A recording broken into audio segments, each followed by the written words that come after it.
Welcome to today's live learning. Making effective requests and evoking promises is actually natural. This is one of my favorite topics to lead workshops on, to tell clients about. It's fun because and it makes such a difference so quickly if people use it, of course. All right, so I'm Peggy O'Neill. I am the founder of Answering the Call, which is a Facebook community, and of course, you might be watching this on YouTube. And welcome to you as well. And what Answering the Call means is that we've had that niggling sense something's missing. There's something else for me, something calling to me. And so the first thing we do when we start exploring that, we turn around and look inside and realize, oh, what I was seeking actually was knowing who I truly am, my essential nature.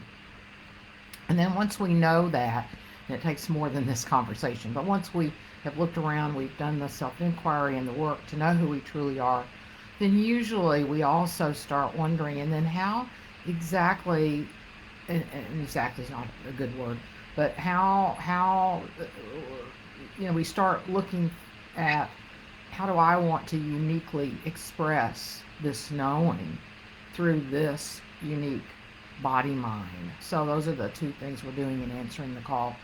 And just because we know our essential nature as one being, it doesn't mean that we still don't learn skills, how to be more effective in life, more effective in business, how to earn money, how to run a business. So those two aren't inconsistent at all. So this is one of those practical things, so to speak, that I've been teaching for, 37, 38 years, something like that. So we'll jump right in. I also wrote an article about this week that was sent out in my weekly email. If you're not on the email list and you want to be, you can go to Peggy-O'Neill, ONEAL.com and sign up for the email list. And if you'd like the article that I wrote this week, whether you want to be on the email list or not, you can email me at Peggy, P-E-G-G-Y, at Peggy-O'Neill, ONEAL.com and get more details than what we'll be talking about today. But you'll have a really good sense of how to make effective requests and promises today just through this lively um, um, what we do in our personal lives very well, much of the time, or at least a decent portion of the time. I'll get myself out of this hole here. All right, so if you're here in person, please say hi. I love knowing you're here. If you have any questions or comments at any time, let me know. If you're watching this on replay or watching it on YouTube, then please say hi there too. Put hashtag replay in. And again, same thing. If you have comments, questions, please let me know. Let me see. Let me adjust this a little bit. All right. So let's see. So let's get started. So making effective requests and evoking promises really is something we do naturally very well when we really want something. That's really key. When we really want something, then we do it fairly well. There are I'll give you a couple of examples of how when we really don't do it very well in our personal lives. So today we're going to you're going to see how natural it is to make effective requests and promises when we go to a movie. And then hopefully you'll be inspired to do this at work as well. I don't know why people tend to not do this, but it's one of the biggest breakdowns in business is not making effective requests and promises, because most of us at work anymore, we're coordinating activities. We're we're doing things and asking people to do things, and we're supposed to make promises to do things, and that's how I've been having this throat problem all week. Sorry. And so it makes life so much easier. And then we'll ask at the end if you can think of an ineffective request that you've made recently that maybe you want to go back and clean it up, so to speak. All right, so I'm going to put the elements of a complete request in the comments in Facebook. Yeah, you won't have this watching it on YouTube, so I'm sorry, but I'll go over them right now. I'll just give a visual for people that are here in person. Okay, so the elements of a complete request include a committed speaker. So write that down if you can't see it. A committed speaker. The second one, a committed listener. The terms of fulfillment. A time agreement. The mood of sincerity. The context, and a response. We actually get a response. So I'll briefly go over each of these, and then you'll see these when we're going through going to the movie situation. So a committed speaker means if I'm making a request, that I'm committed to what it is I'm asking for. In other words, I'm not partially. It's not that I hope it happens, or I don't care whether they do it or not. It's like I really want this to happen. I'm committed to it. A committed listener means somebody's really listening to me. If they're on their phone, they're not listening. If they're busy on their computer, they're not listening.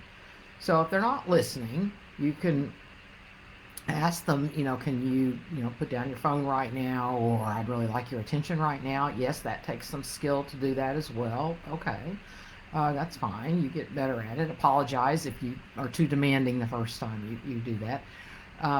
But they have to be really listening. That's why you cannot do this by email. People do not like to hear that. But you can't make an effective request by email. Okay, that's beyond this conversation today. But you can't do it because you can't have a committed. You can be committed. Well, you're not even really committed to what you want if you're doing it by email. But you definitely cannot tell if you have a committed listener. How many emails have you missed or forgotten or left unanswered and said, I'll go back tomorrow or the next day, and then forget? I've got plenty of those. All right. So the committed listener means they're really trying to listen, paying attention. Terms of fulfillment means if I'm making the request, I'm very clear what it is I want. Very clear. A time agreement, and it's specific. It's not 2 weeks from now, but it's Thursday the 30th at by the end of the day, and that could be a different time depending on if you're on different coasts or somebody leaves at noon or whatever. So you want to be specific what you mean by end of the day, if that's what you're doing. It's always confusing to me when people say, I'll get it to you by Monday. Okay, does that mean by Monday morning? Or does that mean by the end of the day Monday? So I ask for clarification so that I know what they're expecting. Usually they mean by the end of the day Monday, but it's not. That's very unclear to me. The mood of sincerity. Can people feel, and can I feel that I really want what I'm asking for, and I'm not just, again, hoping or kind of being nice, whatever you want to do, that kind of feeling. It's got to be a feeling like you really want it and mean it.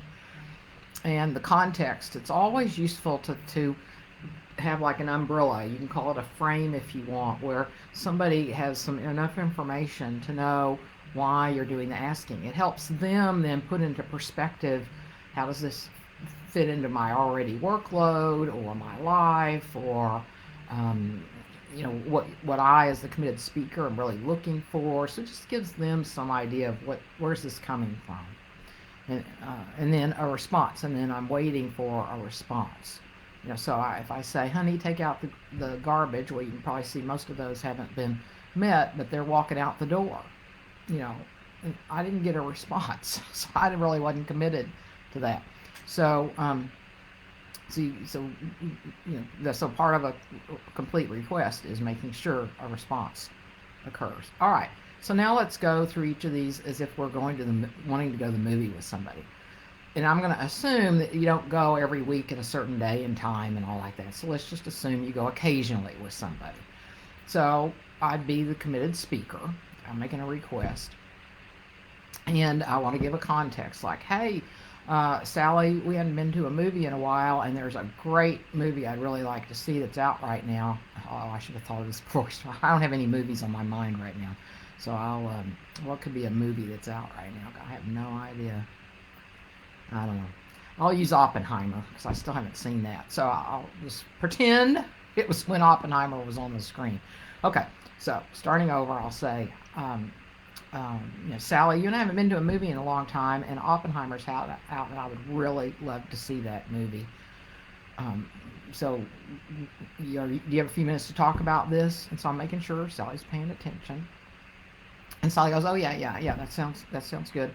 Okay, good. So, what do you think? Do you want to go to Oppenheimer? Does that interest you?" Sally could go, "Yeah, I've been thinking about that too. Yeah, let's talk about that." Or she might say, "Oh, I don't. I've already seen that. Not interested." She could suggest another movie. We could have a conversation, the rest of the conversation that you'll see in a minute about going to that other movie. Or I could go, "Oh, okay, Sally, I really want to go see Oppenheimer, so we'll go to a movie another time. I want to find somebody to go with to this movie." And that would be the end of that conversation. Then you'd go find somebody else. But let's assume Sally hasn't seen it, so we'll come back. So, committed speaker, I really want to go see Oppenheimer. You can even hear that in the way that I'm saying I'm going to stick with the movie. Um, I've told Sally why I want to go, and we haven't been in a while. And then and I can tell she's listening because she said, "Yeah, I haven't been either. I'm interested in going." Okay, so when would you like to go? I'm kind of, well, I like to go in the afternoon, early afternoon. How about this Saturday at 1 o'clock? I looked before I called you, if, what time, and there's one at 1 o'clock on Saturday. Does that work for you? We could go back and forth about that. Maybe she don't want to go at 1. Maybe she don't want to go on Saturday. Maybe, so we can go back and forth about the time. But I'll move forward assuming she goes, "Yeah, 1 o'clock's a good time." Okay, well, which movie theater do you want to go to?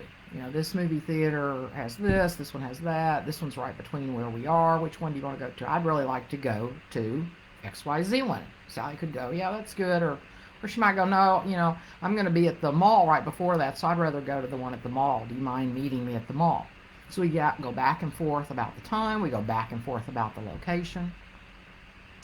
And the time agreement, well, then we'd add another element to time agreement usually when we go to the movies. So I'd say, "Well, do you want to get there 15 minutes before? Make sure we have plenty of time to get a drink or something to eat, go to the bathroom before we go, chat just a second. You want to meet at quarter till?" She might go, "Oh, that's cutting it close for me, 10 till." Okay, 10 till. So, but we agree to when are we going to meet, where are we going to meet.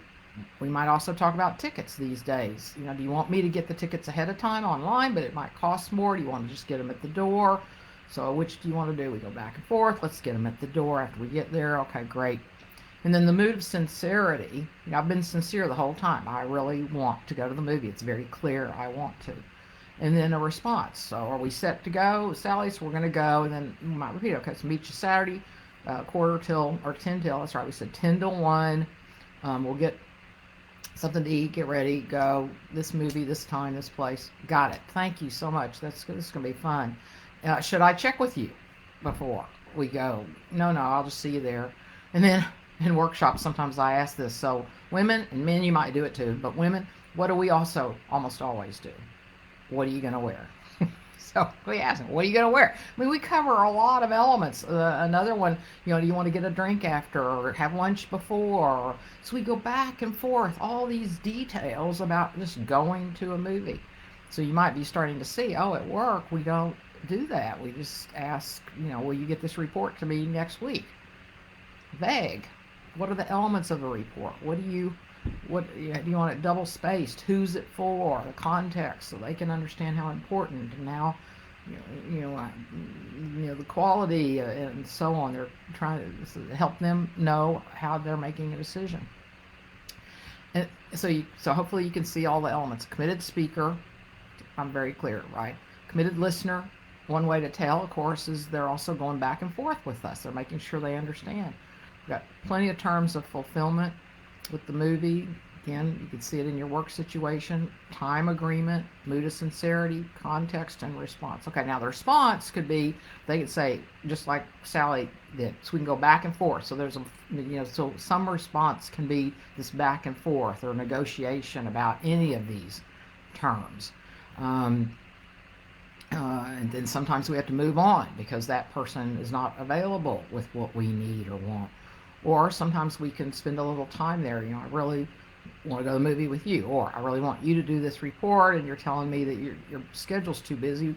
Is there something we can do to help adjust your schedule because you're the best for this report? So you can go back and forth about the terms, and if the person says they can't do it, you can reopen that, and then and then they can say no.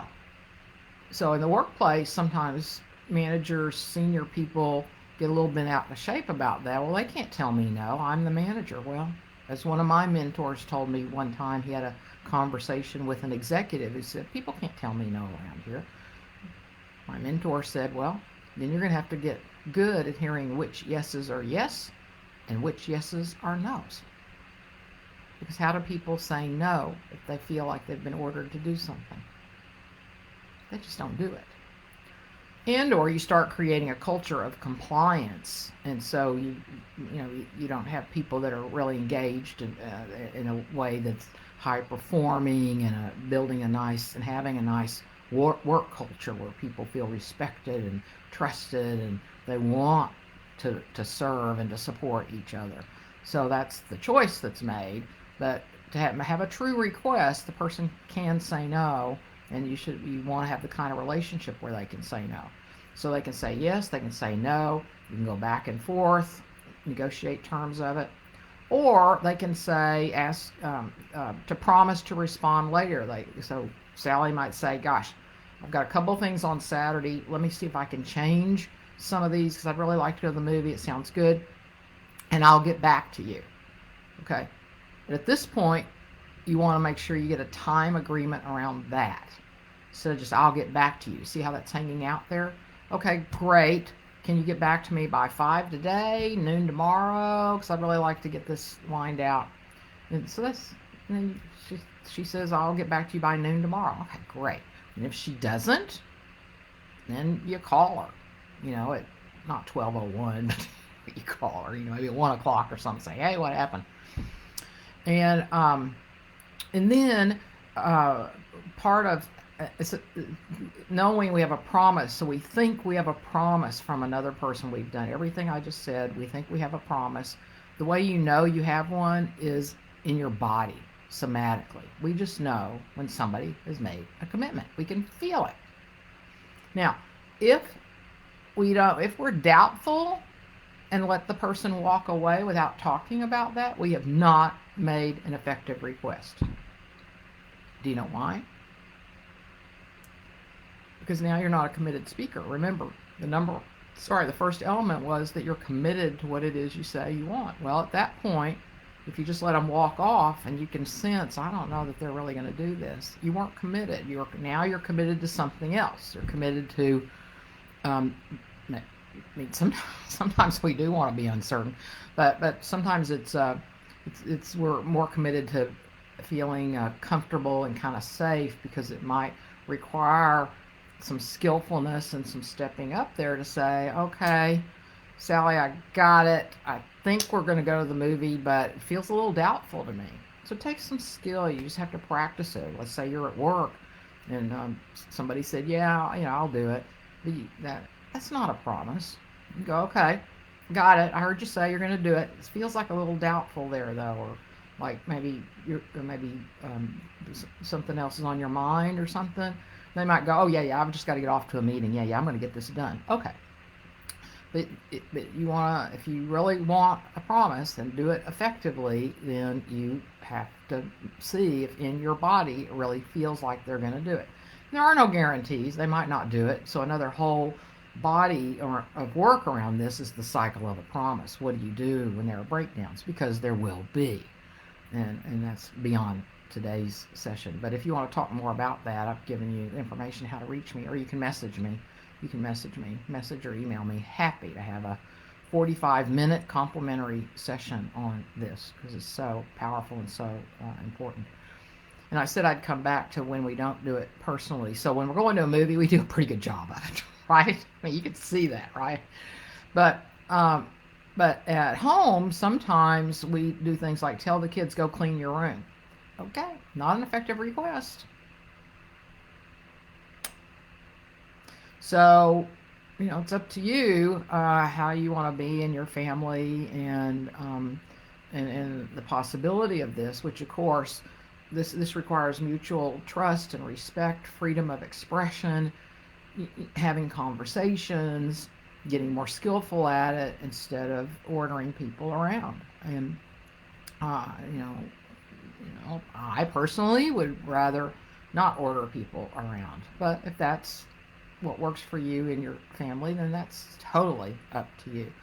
But you might see now why sometimes kids don't go clean up their room, or why the spouse doesn't do the dishes. And so you can uh, remember this and have these sorts of conversations where you can go back and forth and see who's going to do what and when and so on, and just enjoy this. This is just a wonderful way to be in relationship and coordinate activities with another human being. All right, so I'll see if there are any questions or comments. No, that's fine. All right, well, thank you for being here, exploring this wonderful topic, because it is so, this is it's something we do all day long, every day, and many of us are not skillful at it. I'll add a couple more comments about it. Um, this is, as you can see, it's not rocket science, but a man named Fernando Flores had been in Chile, I believe. Anyway, he came to the United States. He'd been a political prisoner, came to the United States, UC Berkeley, and was studying linguistics. And these linguistics professors were talking about this, and he realized, oh, this business does not do this well. So again, the linguistic professors were saying this is how effective requests and promises are done.